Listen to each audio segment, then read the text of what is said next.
Coucou tout le monde. Alors je démarre avec le fond de teint. Donc là j'ai choisi un fond de teint stick de chez Avon. C'est un fond de teint que j'ai depuis pas mal de temps en nuance Ivory. Donc c'est pas la peine que je m'étale plus dessus puisque c'est un fond de teint de chez Avon. Donc il a une couvrance quand même assez légère. C'est pour ça que je vais en mettre deux couches. Surtout que ma peau là elle est très réactive, elle est assez rouge, elle est pas top du tout. Donc deux couches c'est vraiment pas de trop. Donc ensuite, voilà la deuxième couche. Donc là, c'est vraiment juste pour parfaire là où j'ai besoin de cette fameuse deuxième couche. Et je l'applique au doigt, forcément. J'étais obligée de faire l'indienne. Voilà, je pouvais pas rester sérieuse pendant ce make-up là. Donc d'avance, j'espère que la luminosité vous plaira, même si après l'arrière est un peu noir. Mais bon, je pense que le plus important, c'est le make-up en lui-même. Donc une fois que je l'ai appliqué partout et de façon plus ou moins uniforme, je passe à mon correcteur. Donc c'est le Cell Booster de Cosmens Hydro Energil. Voilà, c'est un anti-cerne teinté basique. Il est quand même assez clair, Là il a l'air assez clair à la caméra, mais il a des nuances d'orange et donc ça évite d'avoir un côté gris sous les yeux. Il couvre vraiment très bien. Je l'avais acheté chez Agnès B à l'époque. Je m'en étais plus servi pendant quelques temps et puis là je l'ai repris et franchement j'adore parce qu'il fait vachement bien son boulot. Donc voilà, même si à la caméra on a l'impression que j'ai toujours encore de grosses cernes, et bien non. Ensuite forcément c'est la poudre. Alors là aucune nouveauté, c'est la poudre matifiante de chez Essence, donc en nuance 02. Je vous en ai aussi déjà parlé, elle arrive malheureusement à la fin de sa vie, mais là je l'adore vraiment parce que vu que j'utilise des huiles essentielles pour mes soins quotidiens, avoir une poudre matifiante c'est juste indispensable pour éviter de ressembler à une boule à facettes. Voilà, tout simplement. Donc une fois que la poudre est faite, je passe aux sourcils. Alors mes sourcils et moi, c'est une grande histoire. Je dirais pas que c'est une histoire d'amour. Donc j'essaye tant bien que mal de les dessiner. Là c'est avec un crayon également de chez Essence. C'était la nuance 4 blonde, voilà, mais il est quand même assez foncé je trouve pour une nuance blonde. Mais moi il me va très bien. Quoi dire, je l'applique de façon tout à fait normale. Je termine avec un petit coup de goupillon quand même pour dire que j'ai parfait ça.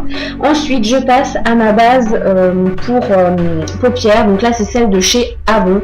Et là on démarre avec la première palette qui est une palette de chez MUA, la MUS Me Too, qui est le dupe de la Naked 2. Et donc je commence par le brun que je mets en ras de cils supérieur et de façon franchement très brouillon, puisque on va l'estomper après, donc on n'a vraiment pas besoin d'avoir quelque chose de défini, de propre. Par contre il faut quand même mettre assez de matière pour que on voit toujours encore ce brun sous l'ombre à paupières qu'on va mettre par dessus. Donc l'ombre à paupières qu'on met par-dessus, c'est justement un cuivré, un magnifique cuivré qui a des reflets dorés dedans. Vraiment, je l'adore, je le trouve juste magnifique. Donc si vous avez la Naked 2, vous savez de quelle nuance je parle. Et là je l'applique sur toute la paupière mobile de façon tout à fait basique. Il n'y a vraiment rien de sorcier là-dedans. C'est un make-up assez nude et super simple à reproduire. Donc vraiment vous pouvez le faire chez vous, que ce soit pour aller travailler ou pour tous les jours. C'est assez discret.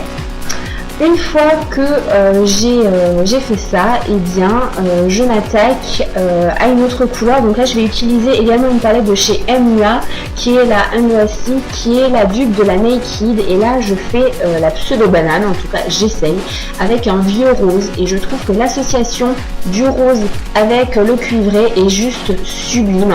Ça change d'avoir le cuivré avec du brun. Je trouve que ça rehausse un petit peu et puis ça donne un côté un peu plus moi je trouve un peu plus chaud.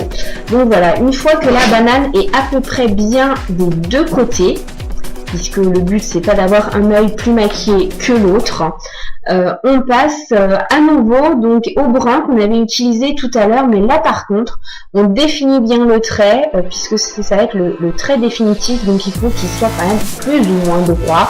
On va éviter d'avoir des vagues sur les yeux, c'est pas du tout le sujet de ce make-up. et donc ça va remplacer tout simplement l'eyeliner, parce que là j'ai pas voulu avoir un trait trop visible, je voulais juste un petit trait. Et avec toujours le même brin, mais avec un pinceau pour eyeliner, là je le place en ras de cils inférieur. Pas de façon non plus très soutenue, puisque c'est un maquillage assez léger. Je veux quelque chose de discret quand même. Voilà, donc je m'applique à ce que ce soit pareil des deux côtés. Et là, enfin, je prends mon pinceau fluffy pour flouter tout ça, pour estomper, puisque la banane, en général, quand moi je la fais, si je floute pas, ça reste du gros n'importe quoi.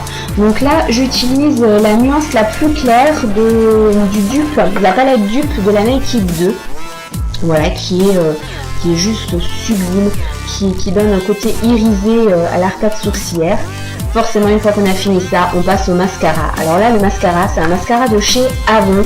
C'est le Super Extend Extreme, donc il donne longueur et il définit bien les cils. Je n'utilise pas celui-là de chez Essence, tout simplement, parce que celui de chez Essence, je me suis rendu compte qu'il n'était pas du tout waterproof et qu'il faisait des traces. Et vu que j'ai un rendez-vous assez important cet après-midi, j'ai pas envie de ressembler à une poupée maléfique ou avoir des traces partout noires, ça le ferait pas. Donc voilà, quoi dire de plus, je l'applique comme un mascara basique, que ce soit sur les cils supérieurs et sur les cils inférieurs. Si vous me connaissez, vous savez que j'en mets très peu sur les cils inférieurs.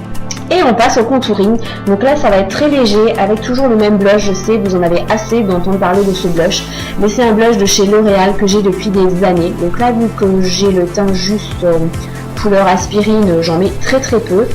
J'en mets effectivement donc sur les joues et sur le front pour faire le pseudo 3 du contouring, pour rehausser un petit peu parce que je suis vraiment trop blanche.